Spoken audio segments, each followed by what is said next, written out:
The sky over Kiralea was dark. Smoke covered the clouds. Buildings were on fire. Screams filled the air. The peaceful alien world was under attack. Giant insect-like creatures, the Skarn, marched through the streets. Their sharp legs cut through walls. Their claws tore through people.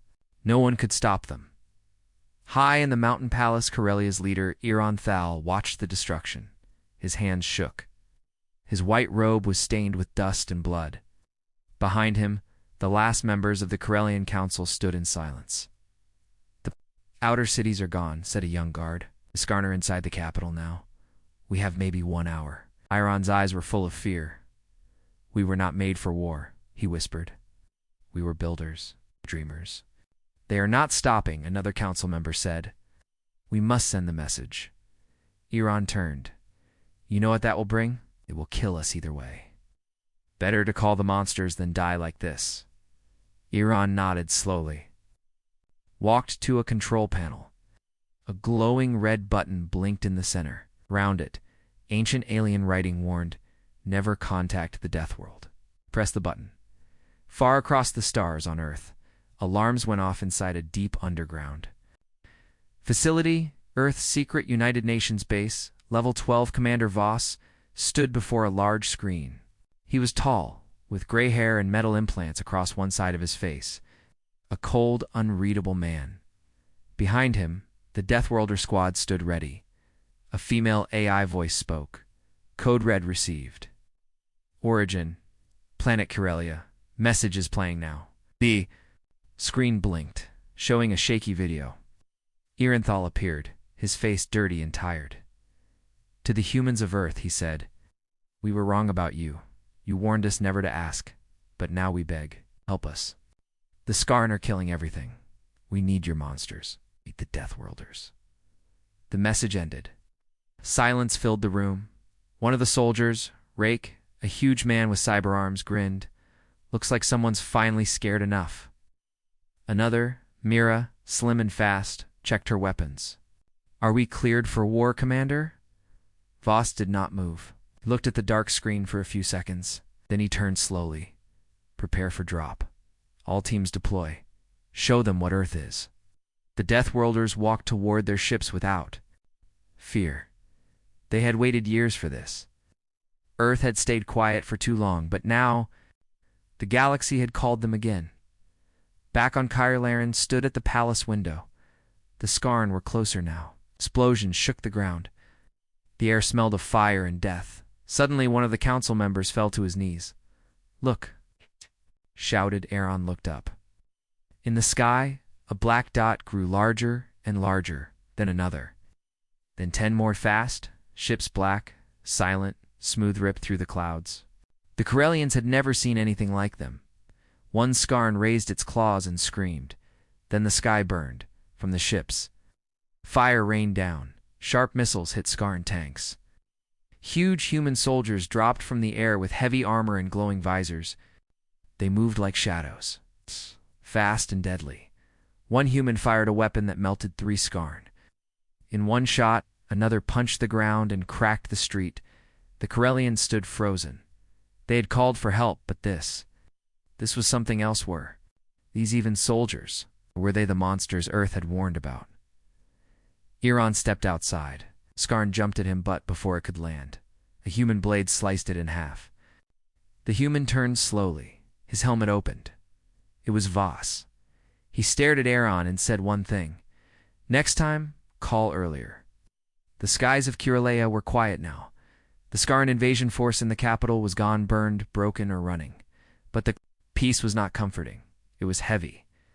The Kiralians watched as strange human machines moved through their streets. Black-armored soldiers searched every corner. Their eyes glowed red. They didn't speak. They didn't rest. Inside a destroyed temple, Commander Voss stood beside a smoking Skarn corpse. His team had cleared the zone in 19 minutes, a record. He looked at the blood on his boots. "Clean this up," he said. Flashback, Earth 12. Hours earlier, the Deathworlders were preparing. Inside the UN's hidden bunker, diplomats from across Earth argued. "This is madness," shouted the German representative. You can't let them loose again. They're not normal soldiers, said the woman from Kenya. They were made for extinction events, not alien aid. The room went quiet when General Ho of China stood. They asked for the monsters. He said, "Let's give them monsters." In a sealed room, Death Worlder soldiers stood in line. A massive door opened. Inside, weapons designed to tear through walls, creatures, and tanks alike.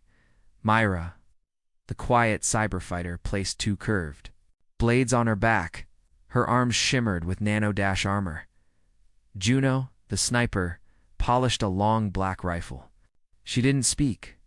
Ironline blinked once as her eye lens calibrated. Rake. The brute lifted a hammer that no normal human could carry. Commander Voss entered last. His voice was soft but dangerous. We go silent. Full control. No warnings. No survivors. Show them why Earth is a death world. The Death Worlders nodded. Now, Corellia Field Camp Delta Corellian leaders gathered nervously around Earth's camp. Alien drones buzzed in the air. Metal walls had risen in hours. Even their best engineers couldn't explain how. A female Corellian, named Seneval, a scientist, stepped forward. "We thank you, Commander Voss. But what are you?" Voss said nothing. But Rake laughed from behind him. "You ever seen a volcano punch a storm in the face? That's Earth on a good day." Sina blinked, confused. Mira stepped forward. "Earth is not like your world. Your kind grows gardens. Our planet grows killers. Earth kills the weak. Only the strong survive. We are not special. We are just what's left." Juno scanned the horizon. Skarn aren't finished. That was only a scout army. They're hiding something. Skarn warship. Deep Orbitin. A cold, dark ship above the planet. The Hive Queen of the Skarn screeched. Her generals kneeled. One was shaken. "You said Corellia would fall in a day?" she hissed. "Why do I smell Deathworld fire?" The general replied. "The humans, they came. Their fire burns too hot." She grabbed him with her claws. "No more. Underestimation. Bring the planet killer online. If they want war, we will erase the planet." Corellia, Earth Camp, night, the sky flashed. A Skarn drop pod landed in the desert with a scream. 3 more followed. Juno raised her rifle. "They're testing." "Our walls?" Mira's eyes glowed. "Let them try." A young Corellian child approached Voss, holding a piece of human tech. "I saw this in my dreams," the child said. Voss knelt. "This is not a dream. This is the storm." Suddenly, alarms screamed. The base lights turned red. A large hologram appeared. A giant Skarn ship orbiting Corellia. A glowing red core formed beneath it. Senna gasped. "That's a sun lance. That can melt the whole surface." "Time to go loud," Juno said calmly. Voss turned to his squad. "Phase 2, he ordered. "We go hunting." The Deathworlders locked in. Corellia had 1 day left. Unless the monsters from Earth stopped the monsters from space. The night sky over Corellia lit up like fire. A massive Skarn ship hovered above the planet. It looked like a giant black insect, its belly glowing red. Inside, the planet killer weapon was charging. In the desert below, Commander Voss stared at the red glow in the sky. "How long?" he asked. 10 hours until the sun lance fires," answered Mira, her eyes scanning the data. "That's enough time," Voss said coldly. He turned to the team. "Let's show them what real fear looks like." 5 kilometers outside the capital, Skarn forward Neskarn soldiers gathered in hundreds. Their black shells shined under the moonlight. Giant warbeasts pulled, spiked. Cannons across the ground. They were preparing a second wave. They didn't see the Deathworlders coming. Suddenly, the sky roared. A human drop pod slammed into the earth, smashing 3 Skarn flat. Then another. Then 20 more. From each pod, black-armored humans jumped out, silent, fast, deadly. Juno dropped to one knee and fired once. Skarn head exploded. Rake charged forward, swinging his heavy hammer. He crushed the ground and sent 6 Skarn flying. Mira dashed between enemies, her blades glowing. She didn't speak. She just moved like death in motion. The Skarn screamed and fired back. But it was too late. Humans were already in the middle of them. Corellian command tower, watching from afar, Sina Vol stood with her team, pushing the battle on a big screen. Her mouth hung open. Are they winning? No, her assistant whispered, voice full of fear. They're erasing them. She watched a single Death Worlder take out a whole platoon. For the first time, she understood. The humans were not like them. They were not peaceful. They were not kind. They were weapons. Trained by a world that never showed mercy. Skarn Nest. Final minutes of the battle, the Skarn commander screamed in panic. Retreat! Retreat, now! But there was no way out. One.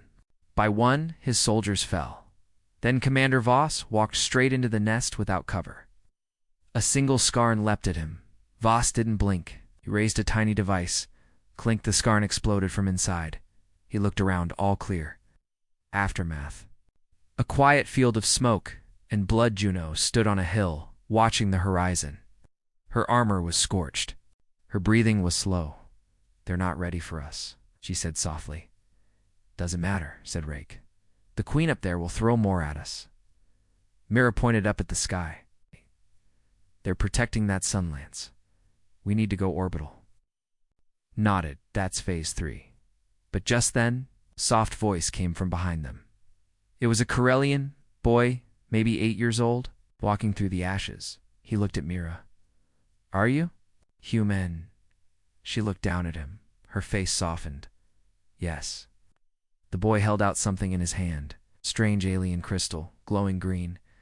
My father said this can break the hive's signal. He died before he could use it. Voss took the crystal. This might be what we need. Just then, Juno raised her rifle. We've got movement fast north side. 3 massive creatures rose over the hill's. New Skarn monsters, taller than tanks, covered in spiked armor. Rake grinned. Now that's more like it. Boss gave the order. Shock and Ogden. The fight wasn't over. The Death Worlders weren't done. And Earth hadn't even shown its worst yet. The bodies of giant Skarn monsters burned in the field. The night wind carried smoke and the heavy silence of victory, but it didn't feel like a win. Commander Voss looked out over the battlefield. His armor was damaged. Blood and dust covered his face. Around him, Death Worlders stood guard, but something was wrong. Mira checked her scanner. They stopped sending troops, she said, too quiet. Means they're planning something worse, said Juno, adjusting her sniper scope. Suddenly, a call came through the comlink. Camp Delta is gone. Flashback to 3 hours earlier. Earth's forward base on Kiralia. Human engineers were building defenses. Corellian refugees were gathered behind the walls. There were smiles. Hope then. Something fell from the sky of Iris Pod. A black gas spread across the camp in seconds. The humans were immune. But the Corellians weren't. Within minutes, hundreds lay on the ground, coughing, choking, dying. Skarn saboteurs moved in under the gas. They planted charges. Explosions rocked the base. When the smoke cleared, only rubble remained. Back to present. Deathworlder temporary Camp Voss smashed his fist into the table. They didn't target us. They targeted the civilians. Mira looked away. They wanted us to look like monsters. Seneval arrived, out of breath. Her face was filled with grief. You said you came to help, she shouted. You go. People die. Voss stared at her. His voice was cold. Your people called us. You knew what we were. You asked for fire. Fire burns. Sina held back tears. We can't fight like you. Shouldn't have to, Juno said softly. That's why we're here. Later that night, Earth encampment, the Deathworlders held a private meeting. A small device sat on the table, the green crystal given by the Corellian boy. Myra scanned it. It's Skarntech, signal breaker. Could block the Hive Queen's control temporarily. Juno asked, enough to sneak in. Maybe? Voss nodded. Then we do it. We hit the Hive core. But there's a problem, Rake said. We don't have enough firepower. Not for a full run. Voss thought in silence. Then he said, something none of them expected. We need a pact. The next morning, the Death World packed in the middle of the destroyed Corellian city. Humans and aliens gathered. Senna stood across from Voss. You want our help? You'll need more than words. Voss stepped forward. He took off his helmet. Everyone went silent. His face was scarred. His eye was cybernetic. His skin was marked with burns and metal plates. This is what Earth gave me. Pain, war, survival. We don't ask for help. We become the help others fear. But I'm asking now. Sina looked into his eyes. He wasn't lying. Voss extended a hand. Fight beside us. We end the Hive Queen. Together. There was silence. Then Senna stepped forward and shook his hand. The pact was made. Humans and Corellians would fight together. Just then, a betrayal alarms blared. A Deathworlder tech officer ran in. We've been hacked.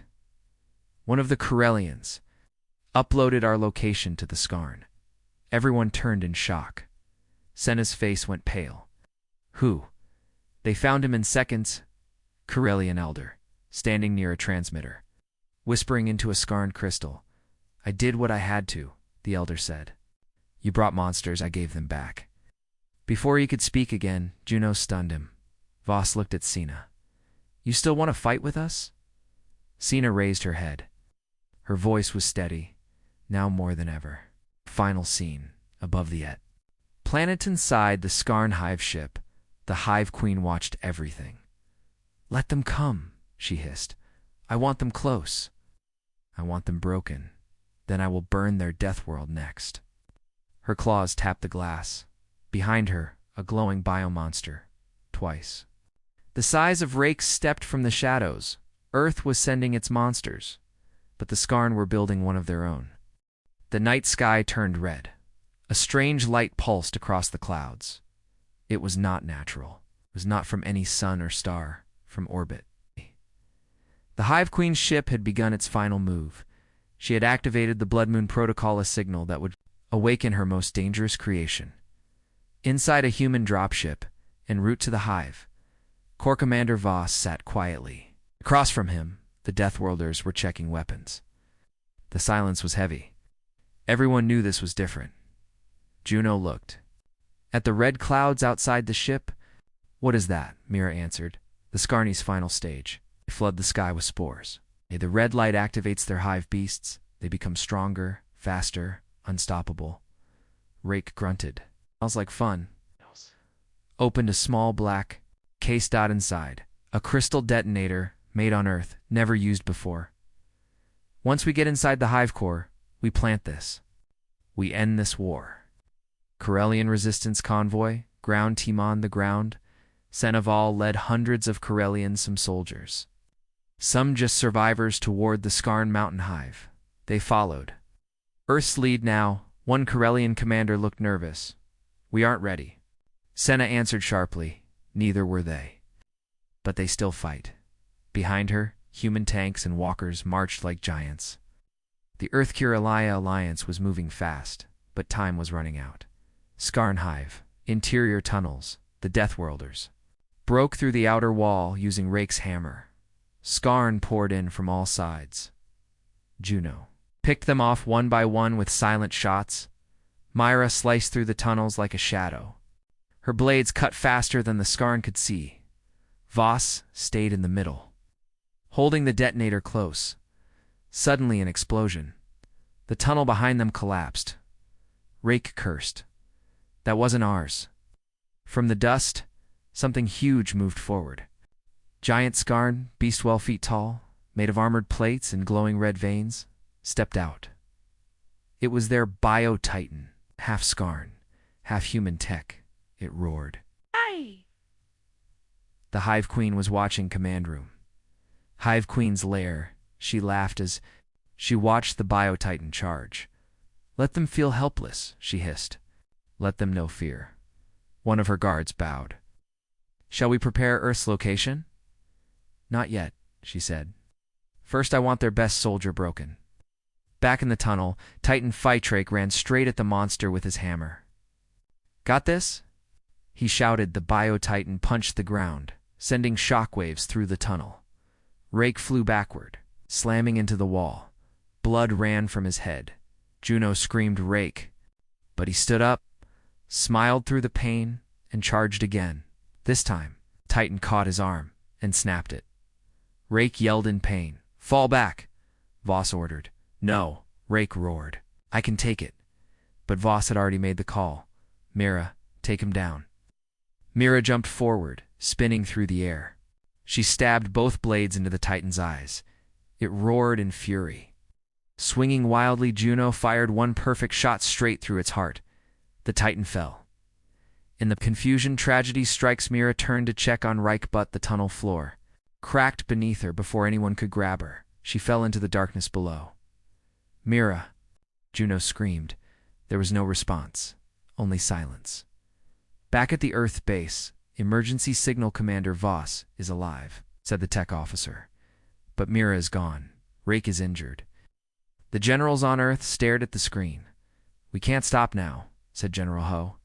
"They're inside the hive. Finish it." Inside the hive, final words of the part commander. Voss looked down into the dark hole where Mira fell. He didn't speak. Juno put her hand on his shoulder. "She wouldn't want us to stop." He nodded slowly. "Then we don't." He lifted the detonator to the hive queen, he said. "Let's finish this." Darkness swallowed her. Mira fell deep beneath the surface, her body bouncing off sharp rocks. Finally, she hit the bottom hard. Pain exploded through her side. Her armor cracked. She coughed, blinked, then opened her eyes. She wasn't dead, but she was alone in the deepest part of the hive around her. Green lights pulsed inside, walls made of bone and black slime. Strange whispers echoed like the hive itself was alive. Mira reached for her blade. It was still there. So was her will. She stood up, breathing slow. Then she heard it, a voice. Not from outside, but inside her head. "So, the Blade of Earth walks alone. Skarnhive, upper-level Commander Voss, and the others kept moving." Juno was quiet. Her eyes kept glancing toward the dark hole Mira had fallen into. "She's not gone," she whispered. "Not yet." Rake, still limping, slammed a Skarn soldier into the wall with one good arm. "If she's alive, she'll fight her way back." They had no time to stop. The Hive Queen's throne room was close. Voss tapped the detonator strapped to his chest. "We plant the core charge and we end this." Suddenly more movement. Walls opened. Skarn swarms rushed them from every side. It was a trap. Meanwhile, deep below Mira, followed the whispering voice. Twisting tunnels opened like veins. The walls were covered in living slime. Every few steps, she passed the corpses of other aliens' Skarn victims stuck in the wall. Eyes still open. Then she saw it. A giant chamber, glowing green dot at its center, floating in a pool of acid and cables, was the Hive Queen's mind core, and beside it stood a second Mira. No armor. No blade. Just a pale version of herself, smiling with black eyes. "You are not a Death Worlder," the figure said. "You are a tool. Built by pain, shaped by war." Mira raised her blade. "Then I'm the sharpest tool Earth ever made." She charged back. Above the main fight, Voss and the squad were pinned. Juno was out of ammo. Rake had passed out from blood loss. The Corellian soldiers, brave but untrained, were falling fast. Voss pulled the detonator from his chest. "We can't hold." Setting the timer? Suddenly, the green crystal, the signal blocker, given by the Corellian, boiled up in Voss's hand. It pulsed, and every Skarn in the room froze. For 10 seconds, they were stunned. Juno gasped. It worked. Voss didn't waste time. He planted the charge into the hive wall. "Set the timer for 20 minutes. Fall back," he shouted. Deep below, final duel Mira fought, Av's ghost version of herself. Every hit felt like hitting her own fear. The fake Mira whispered as they fought. "You kill, you destroy. Earth made you a monster." "I chose this," Mira said. She grabbed the fake's head and drove her blade into its chest. The ghost let out a shriek and exploded into ash. The Hive Queen's voice screamed in rage. The whole hive began to shake. Mira looked up. That felt good. She saw a ladder-like tunnel heading up. She ran. Above extraction point, Voss and Juno reached the tunnel mouth with Corellian survivors. Skarn were waking again. The ground cracked. Rake, barely awake, looked behind them. "Where is it?" "Mira." Just then Mira jumped from the tunnel, landing hard beside them. Blood covered her. But she smiled. "I missed anything?" Juno hugged her tightly. "We're not done yet," Voss said. Behind them, the hive rumbled louder. The queen was angry, and the clock was ticking. Final scene. Inside the hive queen's throne she stared. At the blinking light deep in the wall, the detonator was live. She screeched. Too late. A voice played through her hives, speaker's Voss's voice. "You wanted the monsters of Earth. Here we are." The timer ticked down. 15 minutes until the hive detonator ended the Skarn once and for all. Commander Voss stood on a cliff ledge outside the hive with his team Mira, Juno and a half-conscious Reich, and the remaining Corellian survivors. Smoke poured from the hive tunnels behind them. The air was thick. Voss checked the detonator signal. Still locked, still active. Then came a message blaring from every Skarn speaker across the planet. The hive queen's voice. Deep and cold. Earth's. "Monsters, you made your choice. But so did I." A giant hologram appeared in the sky, showing Earth's moon. It was surrounded by Skarn ships. Back on Earth, UN command sirens blared. Screens lit up across the world. General Ho shouted, "They've surrounded Lunabaz. They're ready to hit Earth if we destroy the hive." A UN officer turned to the camera. "If you detonate that hive, Earth is next." Back on Corellia, Earth team discussion, Juno looked at Voss. "We blow the hive, they'll hit Earth." Mira clenched her fists. "And if we don't blow it, Corellia falls. We lose everything." Rake, half awake, mumbled, "Let Earth burn. I'm tired." Voss stood still. He looked at the sky. Then at the Corellians who were watching, silent. Silent sent a step forward. "We don't want Earth to suffer for our war," she said. "We can stay. We can fight." Voss shook his head. "You won't survive." Then something strange happened. The Corellian child from before stepped forward. Holding the glowing green signal crystal, he looked up at Voss. "You saved us. Let me save you." A new plan. Mira scanned the signal crystal again. Her eyes widened.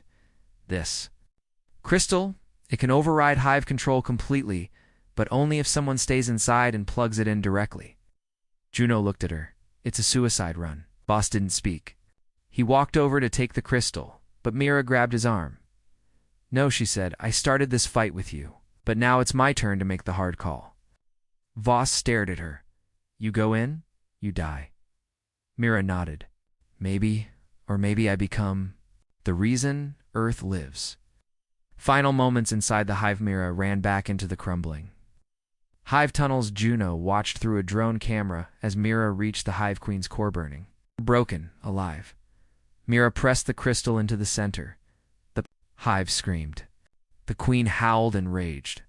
Outside, every Skarn dropped to the ground like puppets with cut strings. But Mira didn't move. The hive's walls began to fall. "Get out of there," Juno shouted into the COMMs. No answer. 0.13 seconds left. Voss stood by the detonator remote. His finger hovered over the button. "Earth." Command said, "Do not activate. Earth will be attacked." Sina said, "Do it. This is our planet now." Voss whispered one word, "Mira." Then he pushed the button. Massive explosion. End of the hive. The mountain ripped open. Fireball rose into the sky. The hive was gone. The Skarn network erased. Silence, then cheers. The war was over. 1 hour later, Crater Site. Juno walked through ash and rubble. She found a burned blade. Mira's blade. She held it close, tears in her eyes. "She chose for all of us," she whispered. Voss stood behind her, his face hard, but his voice soft. "She was Earth's best.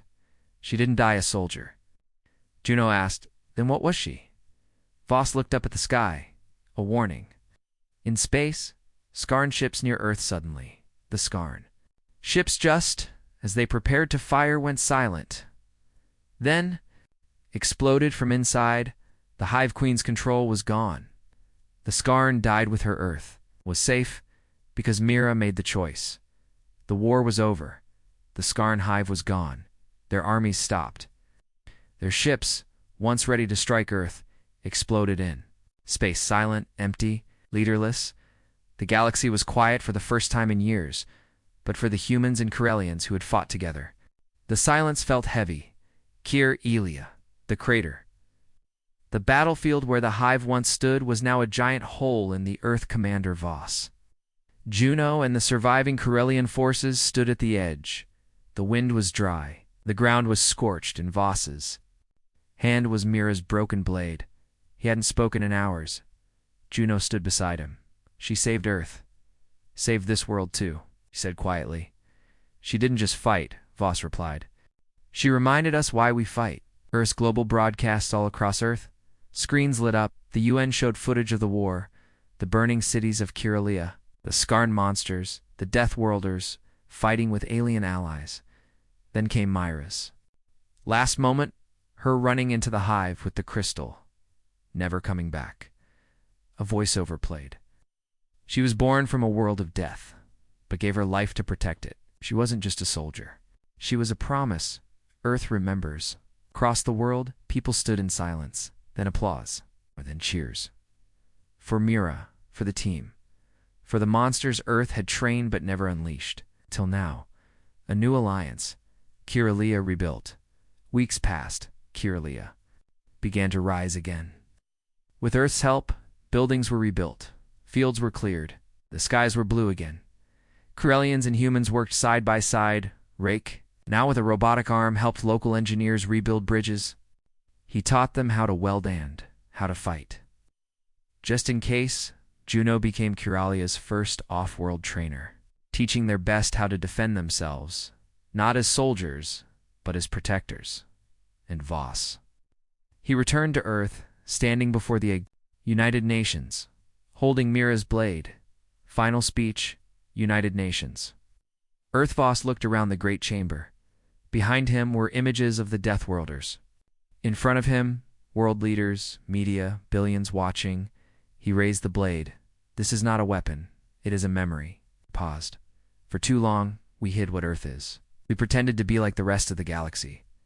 We are not. He looked straight into the camera. Earth is not a gentle world. We are forged by storms, sharpened by struggle, hardened by pain. We are not peaceful, but we protect what matters. He stepped forward. You begged us for help. You called us monsters, and we came. He held up the blade. So remember this, we are the Death Worlders. We are just getting started. Final scene, somewhere in deep space far away in the shadows of the galaxy, other alien races watched. The human broadcast. A general from the Valari Empire turned off the screen. She destroyed the Hive Queen, he said, alone. His advisor trembled. What do we do? The general leaned forward.